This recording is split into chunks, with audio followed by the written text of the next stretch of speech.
और मेघालय में sex racket का भांडाफोड़, बीजेपी नेता पर कसा शिकंजा। मुझे गुस्सा आता है, मैं कितनी दफा यहाँ बैठकर आप लोगों के सामने ये सवाल उठाती रहूंगी कि हिंदुस्तान की बच्चियां आजादी से क्यों नहीं घूम पाती। इस मुल्क में वो जब जाती है तो उससे क्यों डर लगता है कि आंखें नोच लेंगी। मेघालय बीजेपी के उपाध्यक्ष बर्नार्ड मारक को अपने फार्म हाउस में देह व्यापार का रैकेट चलाने का आरोप लगा है।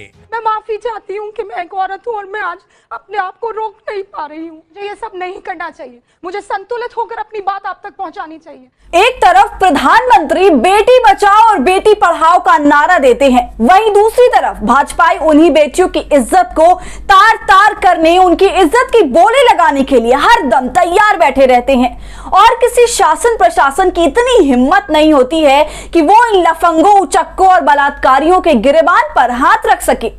यही वजह है कि भाजपाई अब जिस्म फरोशी के धंधे में कूद पड़े हैं, अपने घरों में वैशाल्य चला रहे हैं। मेघालय के बीजेपी उपाध्यक्ष अपने घर में कोठा चला रहे हैं और सत्ता की दलाली में मगन और लीन मीडिया ने इस मुद्दे पर अपने मुंह में ताला लगा लिया है। नमस्कार, आदाब, आप देख रहे हैं खबर अड्डा और आपके साथ मैं हूं सुम्बुलीरम। अगर आप चोर, उचक्के, मवाली, लफंगे, बलात्कारी, दंगाई, आतंकी हैं तो डरने की जरूरत नहीं है, सीधे भाजपा में चले जाइए, आप दूध के धुले हो जाएंगे। या अगर आप पहले से ही भाजपाई हैं तो कोई आपका कुछ भी नहीं बिगाड़ सकता है। ऐसे लोग जो समाज में रहने लायक नहीं होते हैं, उन लोगों की सबसे फेवरेट पार्टी अब भाजपा बन गई है। भले ही भाजपा राष्ट्रवाद का सर्टिफिकेट बांटे, खुद को दुनिया की सबसे बड़ी संस्कारी पार्टी बताए, उसी पार्टी के मेघालय का एक उपाध्यक्ष अपने घर में देह व्यापार का धंधा कराता हुआ पकड़ा गया है। उसी संस्कारी पार्टी की एक बड़ी मंत्री की बेटी एक मरे हुए आदमी के नाम पर शराब का लाइसेंस फर्जी तरीके से लेती है और शराब के धंधे में कूद पड़ती है। उसी संस्कारी पार्टी का एक विधायक कुलदीप सेंगर बलात्कार के मामलों में सलाखों के पीछे बैठा है। उसी संस्कारी पार्टी भाजपा के पूर्व गृह राज्य मंत्री चिमयानंद नंगे होकर छात्राओं से मालिश कराता हुआ पकड़ा गया था। ये ऐसी संस्कारी पार्टी है जो बलात्कारियों के समर्थन में तिरंगा यात्रा लेकर निकल जाती है। तो इस भाजपा के संस्कार के क्या ही कहने। दरअसल खबर यह है कि मेघालय में भाजपा के एक उपाध्यक्ष ने अपने घर में देह व्यापार का धंधा खोल रखा था। कई मर्द और औरतों को इसी भाजपाई उपाध्यक्ष के घर से नंगे पकड़ा गया है, जिसमें नाबालिग भी शामिल हैं।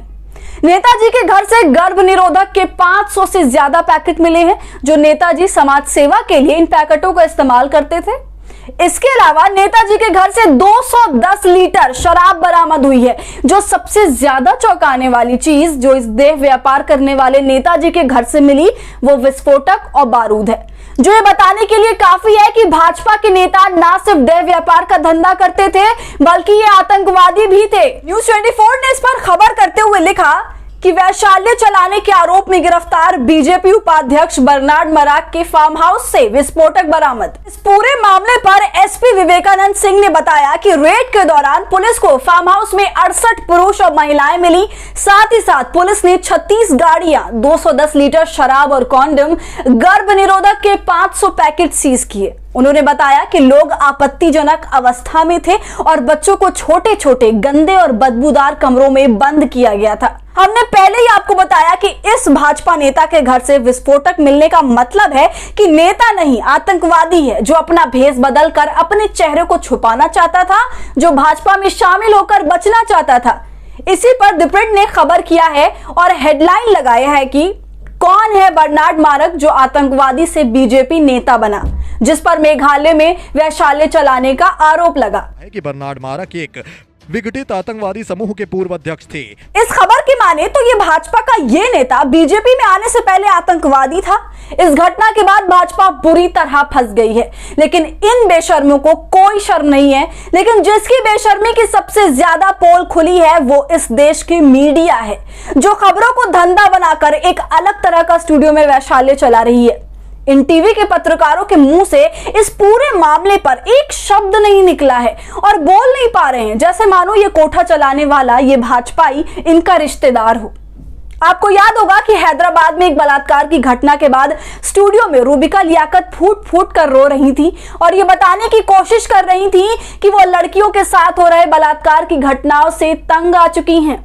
लेकिन जब यही कांड भाजपाई नेता करता है तो रूबिका लियाकत की सारी भावनाएं मर जाती हैं। वो स्टूडियो में चीख चीख कर रोने और इस पर सवाल पूछने के बजाय इस घटना पर मुंह खोलने की उनकी हैसियत नहीं होती है। कांग्रेस के एक सांसद द्वारा गलती से राष्ट्रपति को राष्ट्रपत्नी कह देने पर बवाल काटी हुई है। रूबिका खुलेआम स्मृति ईरानी की दलाल बनी हुई है, लेकिन मेघालय में देह व्यापार का धंधा कर रहे वाजपेयी के मुद्दे पर पूरी तरह से चुप हैं। तो भाजपा के नेता द्वारा देह व्यापार का धंधा चलाए जाने और दूसरी तरफ रूबिका लियाकत जैसे पत्रकारों की चुप्पी पर आप क्या सोचते हैं, हमें कमेंट कर जरूर बताएं और इस वीडियो को खूब शेयर करें ताकि भाजपाइयों का ये चेहरा पूरे देश के सामने बेनकाब हो सके। और अगर अब तक आपने हमारे चैनल खबर अड्डा को YouTube पर सब्सक्राइब नहीं किया है तो इसे सब्सक्राइब कर लीजिए।